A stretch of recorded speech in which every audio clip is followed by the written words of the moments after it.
The first dimension is the measurement of the one, understanding that everything is only one thing, and there's only one reality that you can only measure by the amount of one, unity. Basically, that same thing also can be seen from two perspectives, which is positive and negative. This positive and negative creates the polarity that manifests two options of the unity, called time and space. Through time and space, the unity will be expressed. When time and space collapse to one another, they create the third one, which is the option of experiencing a third different point of that only unity. It's basically the unity staring at itself and experiencing itself. Then you have the fourth dimension, which is the frequency in which that thing is happening, meaning time. Basically, how many times this is happening, when it's going to be repeated. Basically, the fourth dimension is the process of the experiencing. As the only one thing starts to spin, that spinning is the fourth dimension. Then the awareness of that spinning is the fifth dimension, where all the data that you are living is recorded. The sixth dimension is, oh, now that I am aware of this, I can transform it into something different. So I can use the awareness of the fifth dimension, the spinning of the fourth dimension, the experience in the third dimension, and the polarity in the second dimension to transform the first dimension. That's the sixth dimension. And once you get the transformation of that, you become enlightened, because you understand that you are God. You are transforming your own reality. That's the seventh dimension. The place where the archangels live. Is the resonance, the vibration of the understanding of the whole through times and space. And when that expansion from the seventh dimension gets to converge to itself, creates the eighth dimension, which is eternity. So eternity is that every being is living everything, and you can perceive every timeline and every possible reality, which brings you to complete understanding of every one of the parts. And that's the ninth dimension, which is the divine. So the ninth dimension is the I get it, I am. And the ninth dimension takes you to the oneness again, the first dimension. But in this time, because it's a new cycle, we call it the 10th. In the ninth dimension, it has awareness. The ninth dimension is, oh, I am. It's not that you have to go from one dimension to another to reach the ninth. The only way you can reach the ninth is through the sixth and the third. So the ninth dimension can be only comprehended by the ability to transform, sixth dimension, the third dimension, the matter. So you can only reach God from the third dimension. There's no way to reach God from the second or the fourth or the eighth. The only way to reach it is by living in the third dimension.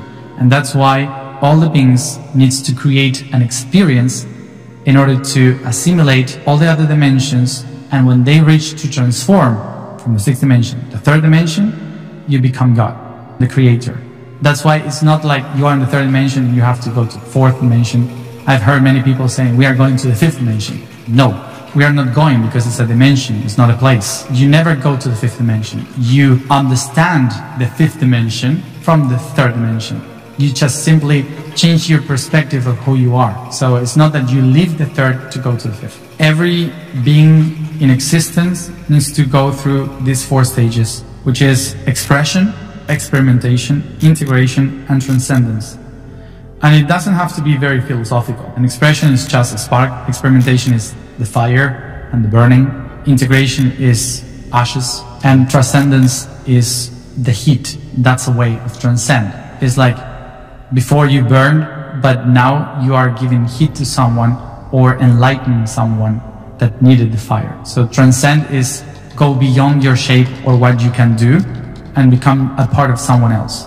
That's how would be the process, for example, for the fire. The water does, solid, liquid, these different states. So in a person's life, it's about do something creative or do something, whatever, an action, and experience that, and then integrate what you have learned from that, and then transcend would be to let it go, so others can do something new with that. The process is constantly that.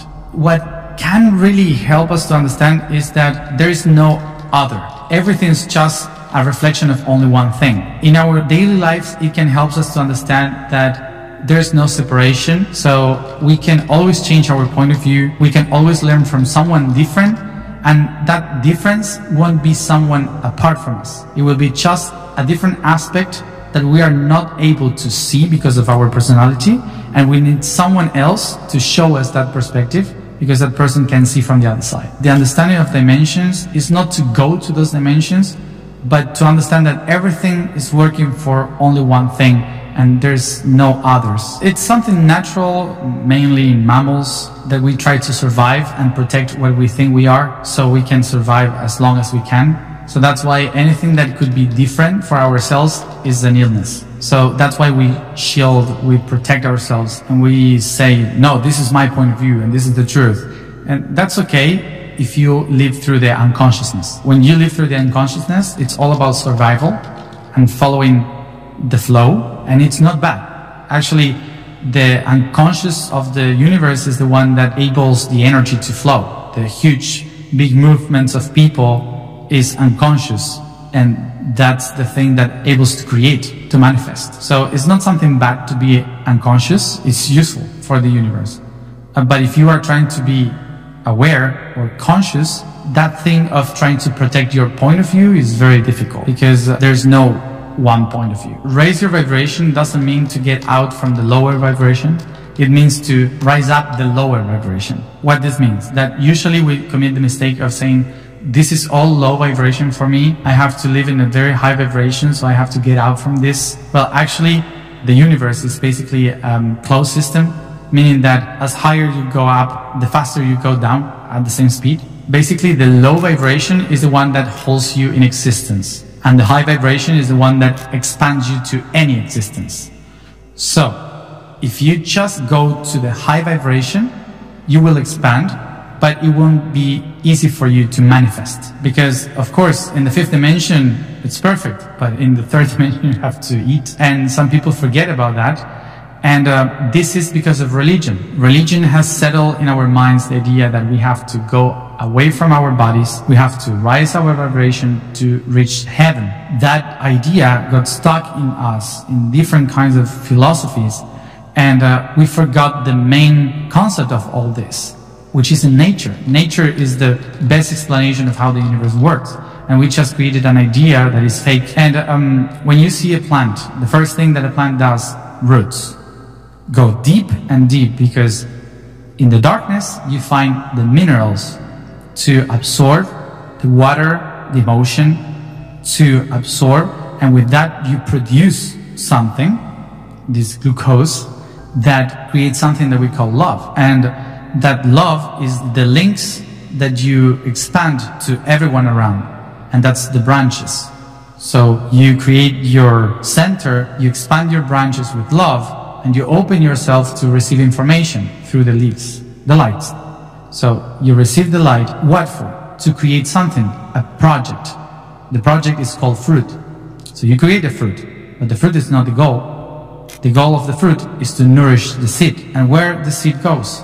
Down to the ground, to the darkness again, to create a new tree. So the whole project of reaching the light is just to go back to the darkness. And nature shows you that in a very beautiful way, all the time.